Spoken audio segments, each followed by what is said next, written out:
പോകുന്നു. അനിൽകുമാർ, നമ്മുടെ ചർച്ചയുടെ വിഷയം തീരുമാനിക്കുമ്പോൾ പുറത്തുവരാത്തൊരു ദൃശ്യമാണ് റിപ്പോർട്ടർ അല്പസമയം മുമ്പ് പുറത്തുവിട്ടിരിക്കുന്നത്. ഈ വിഷയത്തിൽ മുഖ്യമന്ത്രി ഇടപെട്ടു. പക്ഷേ കേരളത്തിലെ പോലീസ് കസ്റ്റഡി മർദ്ദന പോലീസാണ്, ക്രിമിനൽ പോലീസാണെന്ന് ഒരിക്കൽ കൂടി തെളിയിക്കുന്ന ദൃശ്യമല്ലേ ഈ പുറത്തു വന്നിരിക്കുന്നത്. ഗർഭിണിയായ ഷൈമോൾ എന്ന് പറയുന്ന പെൺകുട്ടിയെ ഒരു കാരണവുമില്ലാതെ അവരുടെ ഭർത്താവിനെ അന്യായമായി കസ്റ്റഡിയിലെടുത്തത് ചോദ്യം ചെയ്തുകൊണ്ട് വരുമ്പോൾ ക്രൂരമായി മർദ്ദിക്കുന്ന പ്രതാപചന്ദ്രൻ്റെ ദൃശ്യങ്ങളാണ് നമ്മൾ ഈ കാണുന്നത്. ബാക്കി എല്ലാ ചർച്ചകൾക്കും മുകളിൽ ഇത്തരം ദൃശ്യങ്ങൾ, സുജിത്തിനെ മർദ്ദിക്കുന്ന ദൃശ്യങ്ങൾ പുറത്തു വന്നു. ഏതെങ്കിലും തരത്തിൽ അയാളെ സർവീസിൽ നിന്ന് പുറത്താക്കുന്നതിലേക്കുള്ള നടപടിയിലേക്ക് പോയിട്ടില്ല, സസ്പെൻഷനിൽ ഒതുങ്ങുകയാണ്. ഇപ്പോഴും ഈ ഉദ്യോഗസ്ഥരെ സംരക്ഷിക്കുന്ന രീതി തുടരുന്നു എന്നതിന് തെളിവല്ലേ ഈ ദൃശ്യങ്ങൾ പോലും പുറത്തു വരാത്ത വിധം വിവരാവകാശ നിയമപ്രകാരം പോലും ഈ ദൃശ്യങ്ങൾ നിഷേധിച്ചത്. ഒടുവിലൊരു കോടതി ഉത്തരവ് വേണ്ടി വന്നില്ലേ?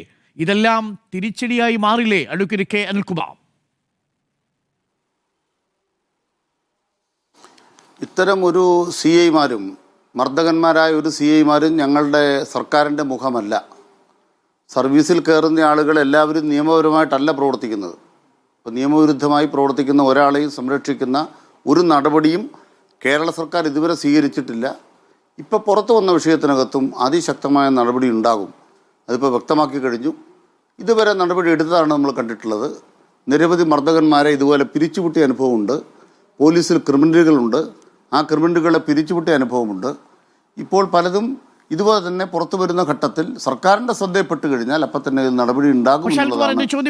വിവരാവകാശ നിയമപ്രകാരം അപേക്ഷിച്ചിട്ട് പോലും ആ ദൃശ്യങ്ങൾ കൊടുത്തില്ലെന്ന് പറഞ്ഞാൽ ഇതേപോലുള്ള ഈ മർദ്ദന സി ഐമാരെ സംരക്ഷിച്ചു പിടിക്കുകയാണ് ഈ സർക്കാർ എന്ന വിമർശനത്തിന് ആക്കം കൂടും. അതിൽ കഴമ്പുണ്ടെന്ന് ജനങ്ങൾ കരുതും.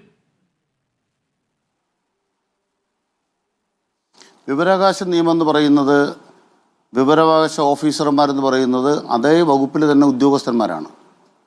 അതിനപ്പുറത്തേക്ക് വിവരാവകാശ കമ്മീഷനിലേക്ക് വരുമ്പോഴാണ് കമ്മീഷൻ ഇടപെടാൻ കഴിയുക. കമ്മീഷൻ ഇടപെടുന്ന ഘട്ടത്തിൽ കൃത്യമായിട്ടും അതിനനുസരിച്ച് നീതി കൊടുക്കുന്ന തരത്തിലുള്ള കമ്മീഷണർമാരെയാണ് ഈ സർക്കാർ നിയമിച്ചിട്ടുള്ളത്. പക്ഷേ അപ്പോൾ സാർ,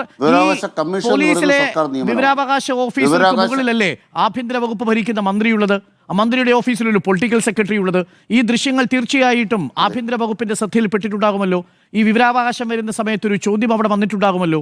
ആ ചോദ്യത്തിന് നോ എന്ന് ഉത്തരം പറയാതെ എങ്ങനെയാണ് ഈ ഉദ്യോഗസ്ഥർ ഇത് കൊടുക്കേണ്ടെന്ന് തീരുമാനിക്കുക?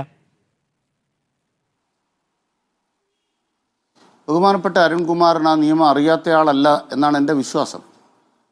ഒരു വിവരാവകാശ നിയമത്തിൻ്റെ അപേക്ഷ എങ്ങനെ വരുന്നത്? ഓരോ ഓഫീസിലും വിവരാവകാശ ഉദ്യോഗസ്ഥരുണ്ട്. അതേ ഓഫീസിൽ തന്നെ ഒരാളാണ് വിവരാവകാശത്തിൻ്റെ അപ്പീൽ അധികാരി.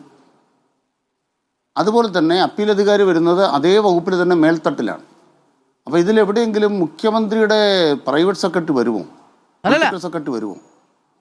ആഭ്യന്തര വകുപ്പ് മന്ത്രി ഇതൊന്നും അറിയുന്നില്ല എന്നാണോ മനസ്സിലാക്കേണ്ടത്? പറയട്ടെ. മറ്റ് മാധ്യമപ്രവർത്തകർ ഇങ്ങനൊരു ചോദ്യം ചോദിക്കുന്നതിൻ്റെ യുക്തി എനിക്ക് മനസ്സിലാവും. അതവരുടെ വലതുപക്ഷ രാഷ്ട്രീയത്തെ ശക്തിപ്പെടുത്താനാണ്. പക്ഷേ കേരളത്തിലെ ഏതെങ്കിലും പോലീസ് സ്റ്റേഷനിലോ സർക്കിൾ ഓഫീസിലോ DYSP ഓഫീസിലോ SP ഓഫീസിലോ ഒരു വിവരാവകാശ അപേക്ഷ വന്നാൽ അത് മുഖ്യമന്ത്രിയുടെ ഓഫീസുമായിട്ടൊന്ന് ബന്ധം. മുഖ്യമന്ത്രിയുടെ ഓഫീസിൽ പരാതി ലഭിച്ചിട്ടുണ്ടെങ്കിൽ നടപടി ഉണ്ടാവും. അത് ശരി. ഈ വകുപ്പിലെ ഉദ്യോഗസ്ഥൻ ചെയ്യുന്ന ഈ തെറ്റിന്റെ ഉത്തരവാദിത്വം ആ വകുപ്പ് ഭരിക്കുന്ന മന്ത്രിക്കില്ലേ?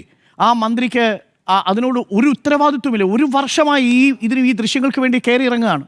അപ്പൊ സ്വന്തം വകുപ്പിൽ നടക്കുന്നത് ആഭ്യന്തര വകുപ്പ് മന്ത്രി അറിയാതെ പോകുന്നു എന്ന് പറയും ജനങ്ങൾ. അതെ, നമ്മൾ ജനങ്ങളോട് പറയേണ്ട കാര്യം എന്താണ്? ഓരോ പോലീസ് സ്റ്റേഷനിലും അല്ലെ ഓരോ DYSP ഓഫീസുകളിലും SP ഓഫീസുകളിലും ദൈനംദിനം നടക്കുന്ന കാര്യങ്ങളെല്ലാം മന്ത്രി അറിയും, മുഖ്യമന്ത്രി അറിയുമെന്നാണോ നമ്മൾ ധരിക്കേണ്ടത്? അവിടെ നടക്കുന്ന അറിയുന്നില്ല എന്നതിൽ അങ്ങനെയുള്ള ഇടപെടലല്ല, നയപരമായ ഇടപെടലാണ്. കസ്റ്റഡി മർദ്ദനം പാടില്ല, ലോക്കപ്പ് മർദ്ദനം പാടില്ല, ജനങ്ങളുടെ മേലെ കടന്നാക്രമണം നടത്തരുത്, ജനസേവന പോലീസാകണം. ഇതാണ് ബഹുഭൂരിപക്ഷവും. അതുപോലെ ഇതുപോലുള്ള ചില വൃത്തികെട്ട തെമ്മാടിത്തരം കാണിക്കുന്ന പോലീസ് ഉദ്യോഗസ്ഥന്മാരുണ്ട്. ഒരു CIയുടെ കാര്യം പറഞ്ഞു, നമ്മുടെ കൺമുമ്പിൽ അതെത്തി. അവരെയൊക്കെ പുറത്താക്കുക തന്നെയാണ് നടപടി. അതിലേക്ക് വരുമല്ലോ. എത്ര പേരെ പുറത്താക്കി നിയമാനുസരണം കൈകാര്യം ചെയ്യാൻ കഴിയുന്ന